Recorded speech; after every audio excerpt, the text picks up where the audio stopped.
Hi friends, welcome to Santhosh rooftop farm. So first of all, ரொம்ப thanks. நான் போன batch puppy எல்லாம் வந்து சேலுக்கு ஆட் போட்டிருந்தேன். அதுக்கு வந்து நல்ல ஒரு ரெஸ்பான்ஸ் கொடுத்துருந்தீங்க. ஸோ நல்ல பாசிட்டிவ் ரிவ்யூஸ் இருந்துச்சு. பப்பி வாங்கிட்டு போனவங்களும் பார்த்தீங்க அப்படின்னா பப்பியோட கேரக்டர் வைஸ் ஆகட்டும், ஹெல்த் வைஸ் ஆகட்டும் ரொம்ப சூப்பரான ரிவ்யூஸ் கொடுத்துருந்தீங்க. ஸோ அது எல்லாமே பார்த்தீங்கன்னா நாங்கள் வந்து ஒரு 8-9 இயர்ஸ்க்கு மேலேயே வந்து பப்பியெல்லாம் ப்ரீட் பண்ணி சேல் பண்ணிட்டு இருக்கேன். நான் ஆல்ரெடி வந்து பக்கு வச்சிருந்தேன். ஸோ அதுல இருந்து நிறைய எக்ஸ்பீரியன்ஸ் லேர்ன் பண்ண, நிறைய ஃபீட்பேக்ஸ் வரும் கஸ்டமர்ஸ் கிட்ட இருந்து. இப்போ வாங்கிட்டு போறாங்கல்ல, பெட் லவர்ஸ் எல்லாம் வாங்கிட்டு போறாங்க. ஸோ அவங்க கிட்ட இருந்து நிறைய ஃபீட்பேக் வரும். அதெல்லாம் எப்படி ஓவர் கம் பண்ணி வரலாம் அப்படின்னு சொல்லிட்டு ஒவ்வொரு தடவையுமே பாத்தீங்க அப்படின்னா நாங்க நிறைய டிஃப்ரெண்ட் ஃபுட்டு வந்துட்டு ஆட் பண்ணி பார்ப்போம். இல்ல என்ன மாதிரி அடிஷனல் விஷயம்லாம் நம்ம பிரீட்ஸ் வந்து எப்படி இம்ப்ரூவ் பண்ணலாம் அப்படிங்கறத நாங்க செக் பண்ணிக்கிட்டே இருப்பேன். ஸோ இப்போ பாத்தீங்க அப்படின்னா இந்த தடவை நாங்க பப்பிக்கு எல்லாமே போன தடவை வந்து ராயல் கெனன் கொடுத்துருந்தோம். ஆர்சி இருக்குல்ல, so Royal canon mother and puppy அந்த ஃபுட்டு வந்து நாங்கள் போன தடவை கொடுத்தோம். ஸோ இந்த தடவை அதையோட காஸ்ட்லியான ஃபுட்டு எது இருக்கு அப்படின்னு பார்க்கும்போது என்என்டி வந்து நிறைய பேர் சஜஸ்ட் பண்ணியிருந்தாங்க. என்என்டி ட்ரை பண்ணி பார்க்கலாம்னு சொல்லி. ஸோ நாங்கள் இப்போ பப்பி எல்லாம் பார்த்தீங்க அப்படின்னா கரெக்டாக ஒரு 14 to 15 டேஸ்ல வந்து கண்ணு திறக்க ஆரம்பிப்பாங்க. ஸோ அவங்க கண்ணு திறந்தனாலே பார்த்தீங்க அப்படின்னா இப்போ 7 குட்டி, இந்த தடவை பார்த்தீங்கன்னா 7 குட்டி இருந்துச்சு, ஒன்று சோல்ட் அவுட். ஸோ 7 குட்டி இருக்கிறதுனால பார்த்தீங்கன்னா அவங்க அம்மானால அவங்க 7 குட்டிக்குமே வந்து கம்ப்ளீட்டா ஃபீட் பண்ண முடியாது. ஏன்னா எங்க அம்மாவே பார்த்தீங்கன்னா ஒரு 12 to 13 kg தான் இருக்கும். ஒரு டேஷ்ஹவுண்ட், மினியேச்சர் டேஷ்ஹவுண்ட். ஸோ மினியேச்சர் டேஷ்ஹவுண்ட் பப்பி பாத்தீங்க அப்படின்னா உங்களுக்கு அவ்வளவு பால் வந்து செக்ரேட் ஆகாது நம்ம என்னதான் கொடுத்தோம்னாலுமே. இருந்தாலுமே நாங்க மதர் டாக்குமே பாத்தீங்க அப்படின்னா ராயல் கெனன் வந்து மதர் அண்ட் பப்பின்னு ஒரு ப்ராடக்ட் வருங்க. ஸோ அதை வந்து நம்ம கொடுக்கணும். அந்த ப்ராடக்ட்டை வந்து நம்ம கொடுத்தோம் அப்படின்னா நல்ல பால் செக்ரேஷன் ஆகும். ஸோ அது பிரெக்னெண்டா இருக்கும் போதுல இருந்தே நாங்க அந்த ஃபுட்டை வந்து ஃபாலோ பண்ணுவோம். நம்ம அடிஷனலா நம்ம கொடுக்குற ஃபுட் மதர் அண்ட் பப்பி கொடுக்கும்போது பாத்தீங்கன்னா அந்த பால் வழியாவே, இப்போ குட்டிக்கு வந்து அந்த பால் வழியாவே வந்து எல்லா சத்துமே போக ஆரம்பிச்சிடும். அந்த 15 டேஸ் வந்து போக ஆரம்பிக்கும். போகும்போது பாத்தீங்கன்னா அதுலயே குட்டி எல்லாமே கொஞ்சம் நல்லா கொஞ்சம் ஊக்கமாகும். குட்டியோட போன் ஸ்ட்ரென்த் ஆகட்டும் எல்லாமே ஊக்கமாகும். ஸோ 15 டேஸ்ல இருந்து பாத்தீங்க அப்படின்னா நம்ம ட்ரெடிஷனல் ஃபுட்டான ராகி இருக்குல்ல, ராகி வந்து கொடுக்கணும். ஸோ இயற்கையான கொஞ்சம் ஃபுட்டையும் நான் வந்து நம்ம ஹோம் ஃபுட் கொடுக்கணுங்கிறதுக்காக எங்களுக்கு வந்து ராகி கூழ், நம்ம குழந்தைக்கு நம்ம எப்படி பண்றோமோ அதே மாதிரி ராகி கூழ்ல வந்து நம்ம இந்த தடவை என்என்டி டாகோட பப்பிக்குன்னே வருது, என்என்டி வருது. ஸோ அதை வந்து நல்லா கிரைண்ட் பண்ணி வச்சுக்குவோம். ஒரு பூஸ்ட் மாதிரி நல்லா அரைச்சு வச்சு ஸோ அந்த ராகி கூழ் கூட நல்லா மிக்ஸ் பண்ணி ஒவ்வொரு குட்டிக்குமே, ஸோ இருக்கிற எல்லா குட்டிக்குமே பார்த்தீங்க அப்படின்னா இப்படி வாயில ஊட்டி விடுவோம். ஸோ எதுக்கு நம்ம ஊட்டி விடுற மாதிரி ஒரு மெத்தட் வந்து பண்றோம், ஒரு ஸ்பூன் டேட்டா கொடுக்காம எதுக்கு அந்த மாதிரி பண்றோம் அப்படின்னு பாத்தீங்கன்னா, ஸோ அப்பதான் வந்து குட்டிக்கு வந்து ஹியூமன் இன்ட்ராக்ஷன் வந்து ரொம்ப ஜாஸ்தியா இருக்க மாதிரி நான் நெட்ல நிறைய படிச்சிருந்தேன். ஸோ இந்த மாதிரி ஆர்டிகல்ஸ்லாம் நான் படிப்பேன். ஸோ ஹியூமன் இன்ட்ராக்ஷன் வந்து அப்பவே ஒரு 15 டேஸ்ல இருந்தே ஒரு ஹேண்ட் டேர்ம்டு, நிறைய பேர்ட்ஸ் எல்லாம் பாத்தீங்கன்னா ஹேண்ட் டேர்ம்டு மெத்தட் கொண்டு வருவாங்க. ஸோ அந்த மாதிரி இந்த பப்பி எல்லாம் பாத்தீங்கன்னா ஹேண்ட் டேர்மிங் வந்து சூப்பரா இருக்கும். ஸோ எல்லாம் பயங்கரமா ஓடிக்கிட்டே இருக்காங்க எல்லாம். ஸோ இந்த பப்பி எல்லாம் பாத்தீங்க அப்படின்னா ஹேண்ட் டேர்மா இருக்கும். நீங்க நிறைய பேர் சொல்லியிருப்பீங்க. இப்போ 1 இயர், லாஸ்ட் 1 இயரா நான் இந்த டேஷ்ஹவுண்ட் பப்பீஸ் கொடுத்துட்டு இருக்கேன். ஸோ இப்போ போன பேட்ச் பப்பி, இந்த 1 இயர்க்கு முன்னாடி கொடுத்த பப்பி எல்லாமே பாத்தீங்க அப்படின்னா ரொம்ப அஃபெக்ஷனா இருக்கு, ஹியூமன் கூட ரொம்ப அஃபெக்ஷனா இருக்கு, யாரு வந்தாலுமே நல்லா இன்ட்ராக்ட் ஆகுது எல்லாரு கூடயுமே அப்படின்னு சொல்லி நிறைய பேர் சொல்லியிருந்தீங்க. நல்லா விளையாடுது, ரொம்ப ஃப்ரெண்ட்லியா இருக்குன்னு சொன்னீங்க. ஸோ அதுக்கு எல்லாத்துக்கும் காரணமே பாத்தீங்க அப்படின்னா இந்த 15 டேஸ் நாங்க ஹேண்ட் ஃபீட் பண்ணி, என்னதான் அதுவே சாப்பிட்டாலுமே நாங்க தான் ஊட்டி விடுவோம். ஒரு 15 டேஸ் அப் டு 30 டேஸ் வரைக்கும் நாங்க ஊட்டி விடுவோம் அதுக்கு. ஸோ அதனால ஹியூமன் இன்ட்ராக்ஷன் வந்து உங்களுக்கு ரொம்ப இருக்கும். பாத்தீங்கன்னா இவ்வளவு ஃப்ரெண்ட்லியா இருக்கு பாருங்க. இந்த ஏஜ்லயே பப்பி எல்லாம் பயந்து ஓடும். ஆனா இவங்க எல்லாம் பாத்தீங்க அப்படின்னா பயங்கர ஃப்ரெண்ட்லியா இருக்காங்க. ஸோ இந்த பப்பி உங்களுக்கு வேணும்னு போன் ஸ்ட்ரென்த்தும் பாத்தீங்கன்னா செமையா இருக்கும். எங்க பப்பியோட போன் ஸ்ட்ரென்த் எல்லாமே பாத்தீங்க அப்படின்னா நல்லா பயங்கரமா இருக்கும். ஸோ இது வந்து ஒரு மினியேச்சர் இருக்குல்ல, ரொம்ப ஷார்ட் வெரைட்டி தான். ஸோ அந்த பிரீடும் பாத்தீங்க அப்படின்னா உங்களுக்கு ஒபிசிட்டி இல்லாத பிரீடு தான். எங்க கிட்ட இருக்கிறது எல்லாமே பாத்தீங்க அப்படின்னா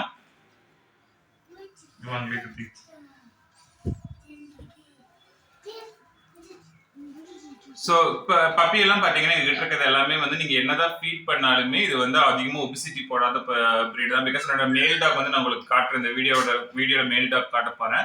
ஸோ மேல் டாக் பாத்தீங்க அப்படின்னா நல்ல ஒரு லீன் லைனேஜ் மேல தான் இருக்கும். ஸோ அதனால நீங்க என்னதான் ஃபீட் பண்ணாலுமே உங்களுக்கு பாத்தீங்க அப்படின்னா உங்களுக்கு ஒரு நிமிஷம் ஃபர்ஸ்ட் 30 ஒரு 30 நாளுக்கு பக்கமே பாத்தீங்க அப்படின்னா குட்டி வந்து நாங்க எங்க பெட்ரூம்ல தான் வச்சிருப்போம். ஸோ நிறைய பேர் பாத்தீங்கன்னா ஒரு தனியா அதுக்குன்னு செப்பரேட்டா ரூம் இல்ல அவுட் சைட்ல வச்சிருப்பாங்க. ஸோ அந்த மாதிரிலாம் பண்றது இல்ல. நான் பப்பி எல்லாம் பாத்தீங்க அப்படின்னா எப்பவுமே நாங்க வந்து ஃபர்ஸ்ட் 30 நாள் இல்ல சேல் ஆகிற வரைக்கும் 45 டேஸ் வரைக்குமே பாத்தீங்க அப்படின்னா நாங்க வீட்டுக்குள்ளதான் வச்சிருப்போம். எல்லா பிரீடுமே வந்து வீட்டுக்குள்ளதான் வச்சு நான் பாத்துக்குவோம். ஏன்னா அவங்களுக்கு வந்து நிறைய சப்போர்ட் தேவைப்படும். அவங்க அம்மானால இந்த 7 பப்பியுமே வந்து பாத்துக்கிறது வந்து ரொம்ப கஷ்டமா இருக்கும். ஸோ அதனால நாங்க பக்கத்துல நைட் ஃபுல்லா வந்து பக்கத்துல வந்து மாத்தி யாரோ ஒருத்தர் இருந்துட்டே இருப்போம். ஏன்னா அவங்க குட்டி மேல வந்து அவங்க அம்மா படுத்துரும் ஒரு 15 டேஸ்க்கு, ரொம்ப டயர்டா இருக்கும். ஸோ குட்டி மூச்சுட முடியாம இறந்து போக சான்சஸ் இருக்கு. ஸோ நம்ம பக்கத்துல இருந்து பார்த்து பால் எல்லாம் கொடுத்து 2 ஹவர்ஸ் ஒன்ஸ் வந்து அலாரம் வச்சு நாங்க பால் எல்லாம் கொடுத்து ரொம்ப பத்திரமா பாத்துக்கிறோம் குட்டிகள் எல்லாமே. ஸோ குட்டி எல்லாம் சூப்பரா வந்திருக்கு. உங்களுக்கு குட்டி வேணும்னா கரெக்டா 43 டேஸ் ஆச்சுங்க. குட்டி எல்லாம் நல்லா ஃபுட் எல்லாம் எடுக்க ஆரம்பிச்சுட்டாங்க. ஸோ குட்டிக்கு பாத்தீங்க அப்படின்னா நாங்க ஒன் டைம் காலையில எந்திரிச்சேன்னா ஒரு 7 o'clock பாத்தீங்கன்னா பெடிகிரி இருக்குல்ல, பெடிகிரி வந்து ஹாட் வாட்டர்ல டிப் பண்ணி நாங்க கொடுத்துருவோம். பெடிகிரி போட்டு அதுல வந்து ஹாட் வாட்டர் வச்சு கொடுத்துட்டு இருக்கோம். ஸோ அதுக்கப்புறம் பாத்தீங்க அப்படின்னா சிக்கன் ரைஸ் கொடுக்குறோம். ஸோ மத்தியானமும் சிக்கன் ரைஸ் நல்லா மிக்சியில அடிச்சு சிக்கன் ரைஸ் வந்து கொடுத்துருவோம். சிக்கன் ரைஸ் நான் சொன்ன மாதிரி கொடுத்துருவோம். அதுக்கப்புறம் ஈவினிங் சிக்கன் ரைஸ், ஈவினிங்கும் திருப்பி ஒரு 6 o'clock சிக்கன் ரைஸ், திருப்பி நைட் ஒரு 10 o'clock வந்து பாத்தீங்க அப்படின்னா பெடிகிரி கொடுத்துருவோம். திருப்பி பெடிகிரி வந்து உங்களுக்கு கொடுத்துட்டு இருக்கோம். ஏன் நாங்க வந்து பெடிகிரி சேஞ்ச் பண்ணணும், ஃபுட்டை வந்து சேஞ்ச் பண்ணணும் அப்படின்னு பாத்தீங்கன்னா NND தான் கொடுத்தோம் 15 டேஸ். ஸோ வாங்கிட்டு போறவங்க பாத்தீங்க அப்படின்னா நிறைய பேருக்கு வந்து பட்ஜெட் ப்ராப்ளம் இருக்கும். ஸோ அந்த அளவுக்கு ஃபுட்டை வந்து காஸ்ட்லியான ஃபுட்டு கொடுக்கணுமா, நிறைய பேருக்கு NND கிடைக்காது, அவங்க ஏரியா கிடைக்காது. பட் பெடிகிரி பாத்தீங்கன்னா எல்லா டிபார்ட்மெண்ட் ஸ்டோர்ஸ்ல எல்லா இடத்துலயுமே வந்து உங்களுக்கு அவைலபிளா இருக்கும். அதுவும் ஒரு நல்ல ஃபுட்டு தான். ஸோ அதனால பாத்தீங்கன்னா பெடிகிரில இருந்து நாங்க கொண்டு போவோம். ஸோ அதனால பாத்தீங்கன்னா அப்புறம் ஃபியூச்சர்ல நீங்க அப்படியே பெடிகிரி உங்களுக்கு என்ன ஃபுட்டு உங்களுக்கு கம்ஃபர்டபுளா இருக்கோ அதுல நீங்க வந்து கொண்டு போய்க்கலாம். எல்லா கைடன்ஸுமே நாங்க வந்து உங்களுக்கு கொடுத்துட்டே தான் இருப்போம். உங்களுக்கு எப்ப எந்த கைடன்ஸ் வேணுமே கொடுப்பேன். ஸோ ரீசெண்டா ஒருத்தவங்க வந்து நிறைய கொஸ்டின்ஸ் கேட்டிருந்தீங்க என்கிட்ட. இந்த வீடியோ பார்த்து நிறைய பேர் வந்து கொஸ்டின்ஸ் கேட்டிருந்தீங்க. உங்களோட பப்பிக்கு வந்து நீங்க வேக்சின் போட்டு கொடுப்பீங்களா அப்படின்னு சொல்லி கேட்பீங்க. நான் வேக்சின் வந்து நான் போட்டு கொடுக்க மாட்டேங்க. ஸோ 50 டேஸ் வரைக்கும் தான் பப்பி எங்கிட்ட இருக்கும். அதுக்குள்ள வந்து எல்லா பப்பியுமே வந்து நாங்க சோல்ட் அவுட் பண்ணிடுவோம். ஸோ வேக்சின் வந்து பாத்தீங்க அப்படின்னா நீங்க 45 டேஸ்ல இருந்து போட ஆரம்பிக்கலாம். அதுக்கு முன்னாடி பப்பி டிபின்னு ஒன்று இருக்கு. அது வந்து டேஷ்ஹவுண்டுக்கு தேவையில்லைன்னு டாக்டர் சொல்லியிருக்காங்க. ஸோ பப்பி டிபி வந்து பாத்தீங்கன்னா உங்களுக்கு லேபர் டாக் இல்ல ராட் வீலர் அந்த மாதிரியான பிரீட் எல்லாமே பாத்தீங்கன்னா டெம்பர்மெண்ட்டுக்காக ரொம்ப தாங்காம அதுக்கு இந்த பார்வோ இந்த டிஸ்டம்பர் இந்த மாதிரி வைரஸ் எல்லாம் வந்து சீக்கிரமாவே அட்டாக் ஆகுது.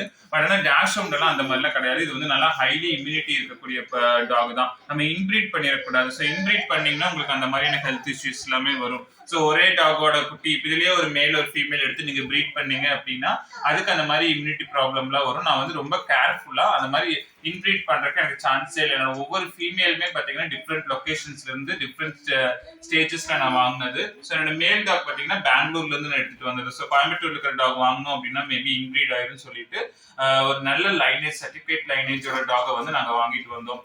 ஸோ அதனால பாத்தீங்கன்னா எங்களுக்கு வந்து இந்த வரைக்கும் எந்த ப்ராப்ளமே எங்க எந்த டாக்ஸுக்குமே வந்து எந்த பப்பீஸ்க்குமே வந்தது கிடையாது. ஹெல்த் இஷ்யூஸ்ல எதுவுமே வந்தது கிடையாது. ரொம்ப ஹெல்த்தியாவே இருக்கும் எல்லாமே. ஸோ நீங்க வேக்சினேஷன் பாத்தீங்க அப்படின்னா நீங்க ஒரே டாக்டர் கிட்ட ஃபாலோ பண்ணணும்.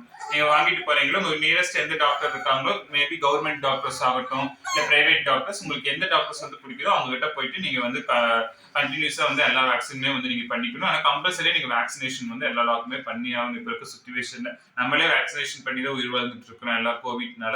ஸோ இவங்களுக்கும் பாத்தீங்கன்னா அந்த கோவிட் வேக்சின் எல்லாமே அதுல கலந்துருக்கும். ஸோ கண்டிப்பா நீங்க அந்த மாதிரி வேக்சின்ஸ் எல்லாமே வந்து பண்ணிக்கிறது ரொம்பவே நல்லது. ஸோ அதுக்கப்புறம் பாத்தீங்க அப்படின்னா பப்பியோட கேரக்டர் வைஸ் பாத்தீங்கன்னா எங்க பப்பி வந்து ரொம்ப ஃப்ரெண்ட்லியா இருக்கும். நிறைய பேர் சொல்லுவீங்க டேஷ்ஹவுண்ட் அப்படின்னா ரொம்ப அக்ரெசிவ். டேஷ்ஹவுண்ட் வந்து நார்மலாவே ஒரு அக்ரெசிவான ஒரு பிரீடு, நிறைய கடிக்கிறது அந்த மாதிரி எல்லாம் இருக்கும். பட் ஆனா எங்க பிரீட் எல்லாம் பாத்தீங்கன்னா இங்க பாத்தீங்கன்னா சித்விக் வந்து ஆல்ரெடி அவனும் வந்து 15 டேஸ் கண்ணு திறந்ததுல இருந்து டெய்லியுமே இந்த ஃபர்ஸ்ட் டேல இருந்து டெய்லியுமே குட்டி கூட விளையாண்டுட்டே தான் இருப்பான்.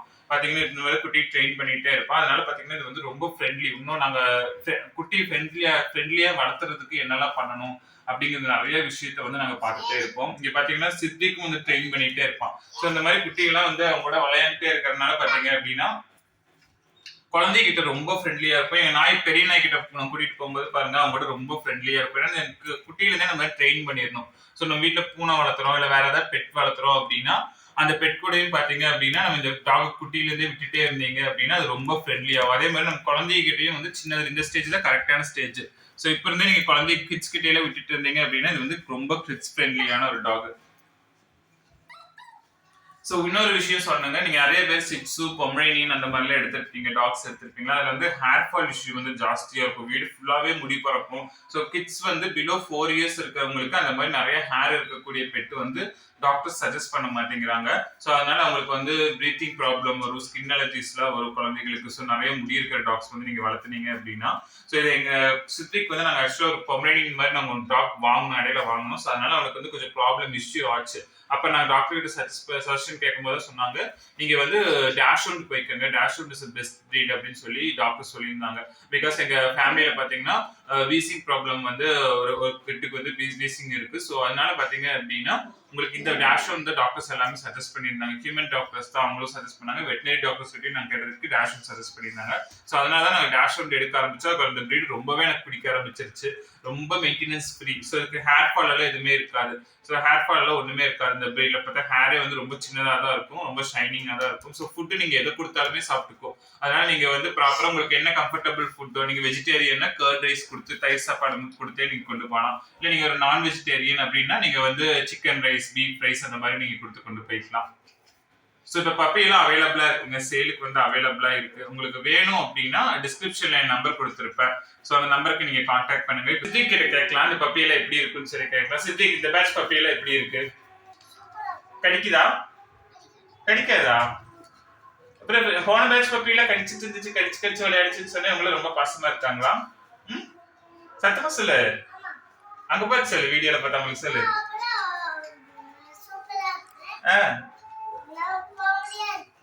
ஃப்ரெண்ட்லியா இருக்கா? அச்சச்சோ.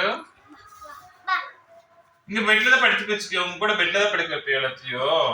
அச்சச்சோ. உங்க பிளேஸ்ல தான் படுக்க வைப்பியா? உன்னோட கிருமாடி கிட்ட தான் படுக்க வைப்பியா? அப்படியெல்லாம் பாரு, எல்லாம் தூங்கிட்டாங்க பாரு எல்லாம். சரி பப்பி, பப்பி வாங்குறவங்கள எப்படி?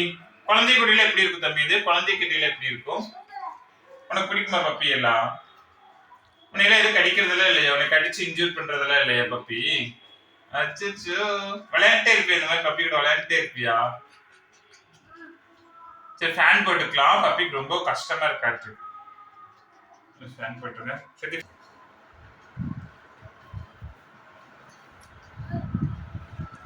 சரி.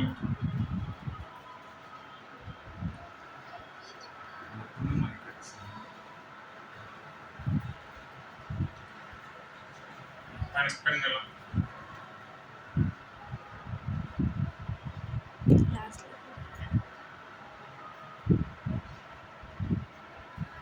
ஸோ இந்த குட்டியெல்லாம் பார்த்தீங்கன்னா ரொம்ப வெயில் ரொம்ப ஜாஸ்தியா இருக்குல்ல. கோயம்புத்தூர்ல உங்களுக்கே தெரியும் வெயில் ரொம்ப ஜாஸ்தியா இருக்கு. அதனால பார்த்தீங்கன்னா ஃபேன் இல்லாமல் கொஞ்ச நேரம் கூட இருக்க மாட்டேங்கிறாங்க. ஒன்னா ஃபேன் இல்லை ஏசி ஏதோ ஒன்று வந்து இருந்துகிட்டே இருக்கணும் உங்களுக்கு.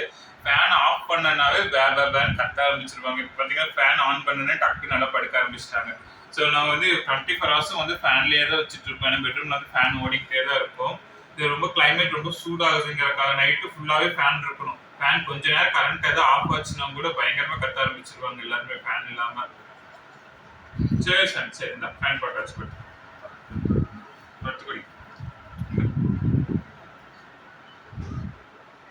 சரி வாங்க நம்ம மேல போய் நம்ம பேரண்ட் டாக்லாம் காட்டுறேன். எங்க அம்மா அப்பாவெல்லாம் காட்டுறேன். ஸோ எங்க அம்மாவுக்கு வந்து இப்போ லைட்டா ஸ்கின் வந்து முடி லைட்டா கொட்டிருக்கு. ஏன்னா ஒரு 30 டேஸ் வந்து அவங்க அம்மாவே தான் பாத்தீங்க அப்படின்னா இதுக்கு டாய்லெட்ல கிளீன் பண்ணி கொடுக்கணும். நாங்க எதுவுமே பண்ண மாட்டோம். அதோட மோஷன் ஆகட்டும், யூரின் ஆகட்டும் எல்லாமே பாத்தீங்கன்னா அவங்க அம்மா தான் வந்து கிளீன் பண்ணிக்கும். வீட்டுக்குள்ள இருக்கிறதெல்லாம் அவங்க அம்மாவே வந்து நல்லா கிளீன் பண்ணி பார்த்துக்குவா. ஸோ அதனால பாத்தீங்கன்னா குளிக்க வைக்கிறது மட்டும் நாங்க வந்து ஒரு ஆன்டி ஃபங்கல் பாத் மாதிரி ஒன்று கொடுப்போம். ஆன்டி ஃபங்கல் ஷாம்பு எங்கிட்ட ஒன்று இருக்கு. அதை வந்து ஒரு 15 டேஸ்ல ஒரு ஆன்டி ஃபங்கல் பாத் கொடுக்கணும். அதுக்கப்புறம் 30வது நாள் பாத்தீங்க அப்படின்னா டிக்ஸ் அண்ட் இச்சிங் போற மாதிரி நம்ம எரினாவோட ஷாம்பு ஒன்று இருக்கு. ஸோ அதுல வந்து ஒரு இது கொடுக்கணும். சின்ன சின்ன பூச்சி ஏதாச்சும் மேபி மேலே ஏறலாம் பால் குடிக்கிற குட்டிங்கிறதுனால. ஸோ 13 டேஸ் வந்து அந்த டிக்ஸ் ஃப்ரீ ஷாம்பு வந்து நாங்கள் யூஸ் பண்ணுவோம். ஸோ அந்த 2 ஷாம்பு தான் நாங்கள் வந்து மாற்றி மாற்றி இந்த பப்பீஸ்க்குள்ள யூஸ் பண்ணிட்டு இருக்கோம். ஸோ வாங்க நம்ம போய் பேரண்ட் ப்ரீடெல்லாம் பார்க்கலாம். ஸோ என் பேரண்ட் ப்ரீட்ஸ் எல்லாம் பார்த்தீங்கன்னா நாங்கள் வந்து செகண்ட் ஃப்ளோரில் மேலே வச்சுருக்கோம். ஸோ இவங்கெல்லாம் பார்த்தீங்க அப்படின்னா ரொம்பவே வந்து குவாலிட்டியான ப்ரீடுங்க. நான் பயங்கரமாக செலக்ட் பண்ணி தான் ஒவ்வொரு குட்டி எடுக்கும் போதுமே பார்த்தீங்க அப்படின்னா அதோட பேரண்ட் மதரு, ஸோ அதோட கிராண்ட் பேரண்ட்டு எல்லாமே பார்த்துட்டு ஸோ இன்ப்ரீட் எதாவது பண்ணியிருக்காங்களா என்னென்னு பார்த்து செக் பண்ணிவிட்டு நான் ரொம்ப கேர்ஃபுல்லாக தான் எடுப்பேன். ஸோ பப்பியெல்லாம் பார்த்தீங்க அப்படின்னா பயங்கர குவாலிட்டியாக இருக்கும். என்னோடய பப்பீஸ் பார்த்தீங்கன்னா உங்களுக்கு தெரியும் ரொம்பவே குவாலிட்டியாக இருக்கக்கூடிய பப்பீஸாக தான் இருக்கும். ஸோ இந்த பப்பி பார்த்தீங்க அப்படின்னா உங்களுக்கு ரொம்ப குவாலிட்டியாக வந்திருக்கு. ஸோ இந்த பேட்ச் பப்பீஸ்லாம் நீங்கள் பார்த்தாவே தெரியும் நல்லா குவாலிட்டியாக வந்திருக்கு. என்னோடய ஃபாதர் பார்த்து தான் ஃபாதர் டாக். இந்த நீங்கள் பார்க்குறதா வந்து ஃபாதர் டாகு. ஸோ நல்ல லீன் ப்ரீட். அதோட மசில்ஸ் எல்லாம் பார்த்தீங்கன்னா செமையாக இருக்கும். மசில்ஸ் எல்லாம் ஃபிட்டாக இருக்கும். நீங்கள் என்ன தான் ஃபீட் பண்ணாலுமே லீனாக தான் வரும். ஸோ இது ரொம்ப ரேர் ப்ரீட். இது நான் பெங்களூர்லேருந்து எடுத்துகிட்டு வந்தது. ஸோ இதில் இந்த டாகோட அப்பா அம்மாக்கெல்லாம் வந்து சர்டிஃபிகேட் இருக்குது. ஆனால் அந்த நாங்கள் என்னென்னா இந்த பப்பிக்கு அவங்க சர்டிஃபிகேட் போடாமல் விட்டுட்டாங்க. ஸோ பேரண்ட் சர்டிஃபிகேட் போடாதனால எனக்கு ரேட்டு கொஞ்சம் கம்மியாக கிடைக்கும். அந்த மாதிரி ப்ரீட் நான் வாங்கிக்குவேன். ஏன்னா சர்டிஃபிகேட் ப்ரீட் பார்த்தீங்கன்னா 25-20க்கு மேலே வரும். அந்த அளவுக்கு இது பெட்டாக தான் நிறைய பேர் வளர்த்துவாங்க. அவ்வளோ காசு கொடுத்து யாரும் வாங்க மாட்டாங்க. அதனால் இந்த மாதிரி வித்தவுட் சர்டிஃபிகேட் பப்பியை நம்ம சர்டிஃபிகேட் பேரண்ட்லேருந்து நம்ம எடுத்து வாங்கிக்கலாம். ஸோ இது பார்த்தீங்கன்னா மேல் நீங்கள் பார்க்கலாம் செமையாக இருக்கும். அதோட இயர்ஸ் ஆகட்டும், லாங் இயர்ஸ் ஆகட்டும், இல்லை குவாலிட்டியே பார்த்தீங்கன்னா உங்களுக்கு சூப்பராக இருக்கும் லீன் ப்ரீடோட குவாலிட்டி. ஸோ நீங்கள் நிறையா பப்பீஸ் பார்ப்பீங்க, ரொம்ப ஹைட்டாக இருக்கும், இல்லை முன்னங்கால் சின்னதாக, இல்லை பின்னாடி கால் பெருசாக, அந்த மாதிரிலாம் நிறைய டேஷ்ஹவுண்டில் வந்து வரும். ஏன்னா டேஷ்ஹவுண்டே பார்த்தீங்கன்னா ரொம்ப ஹைட்டாக இருக்கும். அதெல்லாம் பார்த்தீங்கன்னா உங்களுக்கு குவாலிட்டியே இருக்காது. பார்க்குறக்கு ஒரு டேஷண்டுக்குன்னு ஒரு நல்ல நல்ல கேரக்டர்லாம் இருக்குது. அந்த மாதிரி கேரக்டர்லாம் வந்து நிறைய மிஸ் ஆகிரும் அந்த மாதிரியான ப்ரீட்ல எல்லாமே. ஸோ இவன் பார்த்தீங்கன்னா நல்லா உங்களுக்கு பார்க்கிங் வந்து வீட்டுக்குள்ளே ஒருத்தரையுமே விட மாட்டான். ரொம்ப நம்ம வீட்டு ஆளுகளை தவிர வேறு ஆளுகளை யாரையுமே உள்ளே விட மாட்டான். ஸோ நல்ல பார்க்கிங் இது இருக்கும். அதே சமயம் கடிக்கவும் மாட்டான். நீங்கள் கரெக்டாக போயிட்டு அவங்க மேலே கை வச்சு நின்றுக்குவான். அவங்க லைட்டாக நகுந்தாங்கன்னா அவங்கள பயங்கரமாக மிரட்டி நிற்க வைப்பான ஒழிய எப்போவுமே யாரையுமே கடிச்சதில்லை, எதையுமே கடிச்சதில்லை. ஸோ மித்த பெட்ஸையும் அப்படி தான். எங்கிட்ட மித்த பெட்ஸ் எல்லாம் இருக்குது. எல்லாருக்கிட்டையும் பூனை, எங்கிட்ட பர்ஷியன் கேட்ஸ் நிறையா வீட்டில் வச்சுருக்கோம். ஸோ அவங்க எல்லாருக்கிட்டையுமே வந்து இந்த டாக்ஸ் எல்லாம் ரொம்ப ஃப்ரெண்ட்லியாக இருக்கும். ஆனால் வெளியே இருந்து எந்த பூனையுமே எங்கள் வீட்டுக்குள்ளே விட மாட்டேங்குது. எங்கள் வீட்டில் எந்த பெட் நான் பழக்கி வரணும் அந்த பெட்டுக்கிட்ட மட்டும்தான் ரொம்ப அஃபெக்ஷனாக இருக்குது. இதே வெளி பூனைங்க, இதை வெளியே ஏதாச்சும் நாய்கள்லாம் உள்ளே வந்துச்சுன்னா உள்ளே அலோவே பண்ணாது. இந்த நாய் எதுவுமே அலோவ் பண்ண மாட்டேங்குது. ஸோ இது வந்து யூவி வந்து ஃபீமேல் டாக்கு. நீங்களே பாருங்கள், லென்த்தும் கம்மியாக இருக்கும், ஹைட்டும் கம்மியாக இருக்கும். அது மாதிரி ஒரு எக்ஸ்ட்ரீம் மினியேச்சர் ஃபீமேல் இவ. ஸோ ரொம்ப குட்டியாக இருப்பாள், பார்க்குறதுக்கே ரொம்ப குட்டியாக இருப்பாள். நல்ல குவாலிட்டியான குட்டிகளெல்லாம் ப்ரொடியூஸ் பண்ணி கொடுக்கக்கூடிய ஒரு ஃபீமேல் இது. ஸோ இது வந்து இவளோட செகண்ட் லிட்டர்மெண்ட்டு. நான் வந்து டாக்ஸ் பார்த்தீங்க அப்படின்னா இயர்லி ஒன்ஸ் தாங்க ப்ரீட் பண்ணுவேன். டாக்ஸ் வந்து 2 தடவை ஹீட்டுக்கு வரும், 6 மாதத்துக்கு ஒருக்கா ஹீட்டுக்கு வரும். ஸோ நம்ம வந்து அப்படி மேட் பண்ணக்கூடாது. அதுவும் ஒரு குட்டி பிறந்துச்சு அப்படின்னா அந்த குட்டியை வந்து ஒரு 8 மாதத்தில் ஃபஸ்ட்டு ஹீட்டுக்கு வரும். 6லேருந்து 8 மாதத்தில் முதல் தடவை ஹீட்டுக்கு வரும். ஸோ அந்த ஹீட்லேயும் நீங்கள் மேட் பண்ணிடக்கூடாது. ஏன்னா குட்டியோட வளர்ச்சியெல்லாம் பாதிக்கும், அதோட போன் ஸ்ட்ரென்த் எல்லாமே பாதிக்கும். நீங்கள் வந்து ஒரு வயசு கம்ப்ளீட் ஆகி ஒரு 1.25 வயசுலேருந்து 1.5 வயசுக்குள்ளே செகண்ட் ஹீட்டுக்கு வரும். ஸோ அந்த ஹீட்டில் நீங்கள் மேட் பண்ணிக்கலாம். ஸோ அந்த ஹீட் மேட் பண்ணிங்க அப்படின்னாலும் டாக்கு ஒரு மெச்சூரிட்டி இருக்கும், குட்டிகளை பார்த்துக்கக்கூடிய மெச்சூரிட்டி இருக்கும். ஸோ அதிலிருந்து நீங்கள் கரெக்டாக ஒரு ஹீட் மேட் பண்ணிங்கன்னா அடுத்த ஹீட் ஸ்கிப் பண்ணிவிட்டு அதுக்கு அடுத்த ஹீட்டில் மேட் ஆகிற மாதிரி செக் பண்ணிக்கணும். ஸோ மேட்டிங் பார்த்தீங்க அப்படின்னா உங்களுக்கு நீங்கள் ஃபோர்ஸ் மேட்டிங்கில் பண்ணிடக்கூடாதுங்க. நிறைய பேர் என்ன பண்ணுவாங்கன்னா நாயை போய் வாயெல்லாம் கட்டி அது போட்டு அப்படியே ஃபோர்ஸ் பண்ணி அதை மேட் பண்ண, அதுக்கு இஷ்டமே இருக்காது, அதை மேட் பண்ண வைப்பாங்க. ஸோ எத்தனை ஹீட் ஸ்கிப் பண்ணாலுமே பரவாயில்ல, டாக் எப்போ விரும்புதோ அப்போ தான் மேட் பண்ணணும். ஏன்னா அப்போ தான் வந்து அது குட்டிக்கான பால் செக்ரேஷன், குட்டிக்கு பால் ஊறுறதாகட்டும், இல்லை குட்டியை பார்த்துக்கிறதாகட்டும், அது எல்லாமே அதுக்கே தெரியும், டாக்கே தெரியும் நம்மளால் குட்டியை பார்த்துக்க முடியாதான்னு சொல்லி தெரியும். ஸோ நம்ம வந்து ஃபோர்ஸ் பண்ணி மேட் பண்ணக்கூடாது. எப்போவுமே டாகை வந்து ஃபோர்ஸ் பண்ணி மேட் பண்ணக்கூடாது. ஏன் டாக்ஸ் எல்லாம் பார்த்தீங்கன்னா அது இஷ்டப்பட்டால் நாங்கள் ஒட்டுக்காக தான் மேல் டாக் ஃபீமேல் டாக் விட்டுருக்கோம். ஸோ இயர்லி ஒன்ஸ் தான் அது குட்டி போடும். ஸோ செகண்ட் ஹீட்டில் வந்து நான் மேல் டாகை வந்து அவாய்ட் பண்ணிடுவேன். ஸோ ஃபஸ்ட்டு ஹீட்டில் வந்து அந்த வருஷத்துக்கு ஒரு ஹீட்டில் மட்டும்தான் நாங்கள் மேல் டாகை வந்து ஃபீமேல் டாக் கூட அலோவ் பண்ணுவோம். அந்த ஹீட் இருக்கும்போது டாகை வந்து மேல் டாகை வந்து அன்லீஸ் பண்ணி விட்டுருவோம், செயின்லேருந்து அவுத்து விட்டுருவோம். ஸோ அப்போ பார்த்தீங்கன்னா அது ஃபீமேல் டாக்குக்கு, அடல்ட் டாக்குக்கு வந்து விருப்பம் இருக்குது, மேட் ஆகணும்னு விருப்பம் இருக்குதுன்னா அதுவே போய் நின்று மேட் ஆகிக்கும். ஸோ நாங்கள் எந்த ஹெல்ப்புமே எதுவுமே பண்ண மாட்டோம், அதுவே மேட் ஆகிக்கும். அப்படி இல்லை அந்த இதில் வந்து ஃபீமேல் டாக் வந்து அலோவ் பண்ணாது, அந்த ஹீட்டில் வந்து சம்டைம் ஃபீமேல் டாக் வந்து மேல் டாக்கை கடிக்க போகும், அலோவ் பண்ணாதுன்னா அந்த மேட்டிங் பரவாயில்ல, ஆகாட்டியும் பரவாயில்லன்னு சொல்லி நான் விட்டுருவேன். ஏன்னா அந்த டாக்கே தெரியும், பால் செக்ரேஷன் எல்லாம் தெரியுது. ஏன்னா நான் பக்கில் வந்து அந்த மாதிரி நாங்கள் ஃபஸ்ட்டு எங்ககிட்ட மேல் டாக் இல்லாதப்போ நாங்கள் வெளியே ஒரு ப்ரீடர் கிட்ட கொண்டு போயிருந்தோம். அவங்க பார்த்தீங்கன்னா என்னோடய டாகெல்லாம் ரொம்ப ஃபோர்ஸ்ஃபுல்லாக வாயெல்லாம் பிடிச்சி கட்டி ஃபோர்ஸ்ஃபுல்லாக மேட் பண்ணாங்க.